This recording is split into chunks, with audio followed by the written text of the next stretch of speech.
From people putting each other on blast to friends losing their amazing music careers. Stay tuned to number 1 to find out which famous artists have the biggest feuds.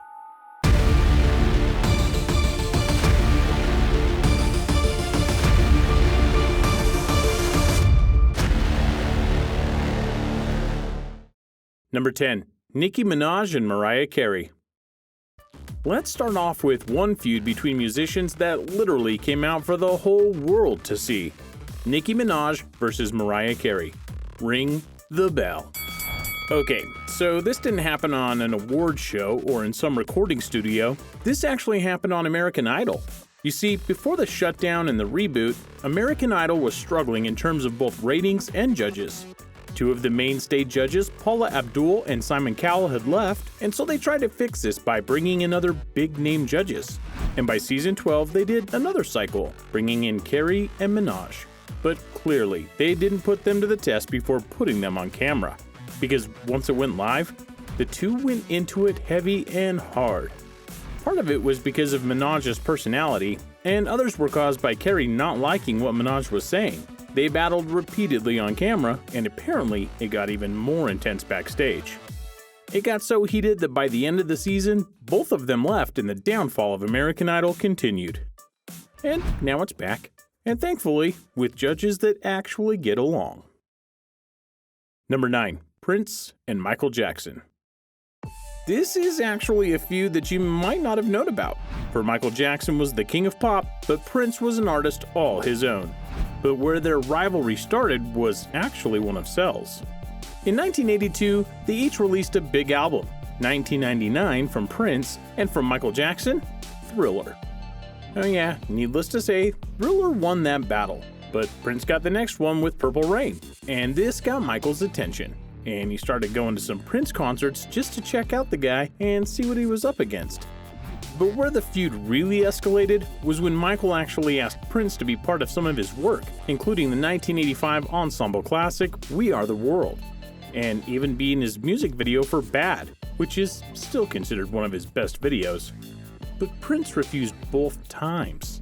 The bad feelings grew from there, and though there were attempts to make peace, it never happened. And since both of them are gone from the world now, it never will. Number 8. Lady Gaga and Madonna. Before we talk about these powerful women, take a moment to like this video and join the Zero to Hero community by using the buttons below. Oh boy, here's another case of 2 very strong leading ladies doing what they do best, and then getting caught up in each other's business because of it. This all started early in Lady Gaga's career, specifically when she released a track called Born This Way in 2011. When people heard it, they thought it was great, but it also sounded somewhat familiar. To some, it actually sounded like a song Madonna had made back in 1989. The song in question was Express Yourself, and Madonna, too, felt that it was a basic copy and paste job, and she wasn't happy. So she went on tour after the song was released, and she decided to mix the 2 songs together in a mashup and sang it as one song just to stick it to Lady Gaga. It's got nothing to do with She's Taking My Crown or She's in Some Space of Mine. She has her thing, and I do think she's a very talented singer and songwriter. It was just that one issue, said Madonna. Gaga wasn't amused though, and in fact she was very upset with Madonna over this act, and later on in a documentary, she addressed just how upset she was with the incident. No matter how much respect I have for her as a performer, I could never wrap my head around the fact that she wouldn't look me in the eye and tell me that I was reductive or whatever, she said. Number 7. Simon and Garfunkel. As you've no doubt seen, it's very rare indeed for a musical group, duo, or trio to stay together throughout their career. And for the honest-to-goodness friends Simon and Garfunkel, theirs was a separation brought on by jealousy, greed, and betrayal. Art Simon and Paul Garfunkel were 2 incredibly talented singers and songwriters. Their songs were full of meaning and had really catchy beats, which is why they were so popular for so long. But things started to fall apart when Simon signed a solo deal behind Garfunkel's back, making the betrayal very deep when it came to light. Then, Garfunkel had a movie role that took a very long time to film, cutting into their music making. So by the time the 2 got back together, they could barely stand the sight of each other, which led to their separation after their classic Bridge Over Troubled Water album. There is a small twist though. Every time they get back together for a concert, they sold out. including one in 1981 where 500,000 people came to see them in Central Park. And they've had reunion tours since, but no matter what, they always break apart. They couldn't even get through their Hall of Fame induction ceremony together without jokes at each other's expense. Number 6. Kanye West and Taylor Swift fans. Come on, you knew this was coming. It's Kanye, for Pete's sake. So you all know what happened, but in case you don't, here's a recap. At the VMA Awards in 2009, Taylor Swift won the award for Best Female Video, which some would have considered a surprise given that she beat The Favorite in Single Ladies by Beyoncé. Taylor herself was stunned as she started to make her acceptance speech, but then Kanye West came out and said, "Yo Taylor, I'm really happy for you. I'll let you finish, but Beyoncé has one of the best videos of all time. One of the best videos of all time." Imagine, if that had happened to you, would you be happy? No, you'd be livid or horrified, or both. And because of the timing of the interruption, MTV could have let Taylor finish the speech. Backstage, it was said that Swift was hysterical and wondering what happened, which was bad timing because she was supposed to perform that song soon after. Beyoncé wasn't happy with this either and gave Taylor some of her own acceptance speech time later on in the night to make peace with what had happened. While Taylor may not have made too much of an issue about this, her fan base, and just people in general, weren't too kind. They blasted Kanye online, even going so far as to have the President of the United States, Barack Obama, chime in and criticize Kanye. They might be on better terms now, but Kanye is still Kanye, as you'll see soon. Number 5. Keith Richards and Elton John. What happens when one of the most famous guitarists ever goes up against one of the greatest singers ever? War. That's what happens. Richards made some not-so-subtle digs at John, and when John heard about this and asked about his musical counterpart, it wasn't subtle at all. He was pretty blunt. He said, "I'm glad I've given up drugs and alcohol. It would be awful to be like Keith Richards. He's pathetic, poor thing.